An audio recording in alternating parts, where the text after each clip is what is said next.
In this way, it is possible to play for many hours at a time without undue stiffness or any damage. Lack of flexibility and stiffness will occur occasionally due to the biorhythmic cycle and/or heavy playing schedules. Slow, intelligent warm-up is of prime importance at these times. The legato and staccato tonguing exercise described earlier serves me well as a loosening up exercise. If the time is available to warm up well before noon for a playing commitment later in the day, flexibility will return more readily than waiting to warm up right before that day's performance. Another frequently described problem wind players have is a tendency to tighten the throat when trying to play.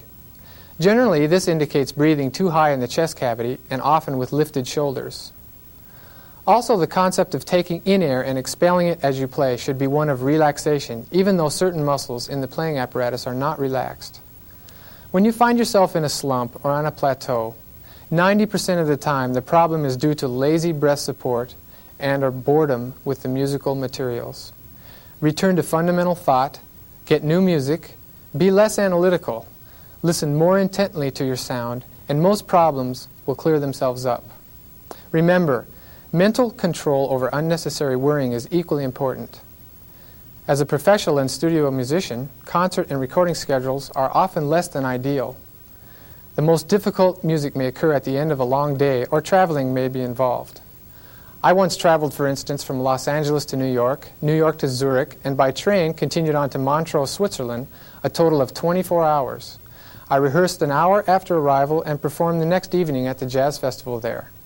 Then I returned the following day to LA and worked on a motion picture soundtrack all the next day. While touring with Woody Herman's band as first trumpet, we were required sometimes to perform 30 nights in a row, and our day off was a 600-mile bus ride. From experiences like these, I would like to pass on a few tricks of the trade that you may find useful. Tour schedules with Woody Herman and Chick Corea often required us to play 2 concerts in one day, especially in Europe, where the concert halls are small. It was interesting to find out that when I played intelligently hard early in the day with a break in between, I felt better than when I saved myself all day for the evening. If you play correctly, it isn't necessary to be overly cautious. Holding back too much in rehearsals and sound checks can do more harm than good in terms of airflow and relaxation.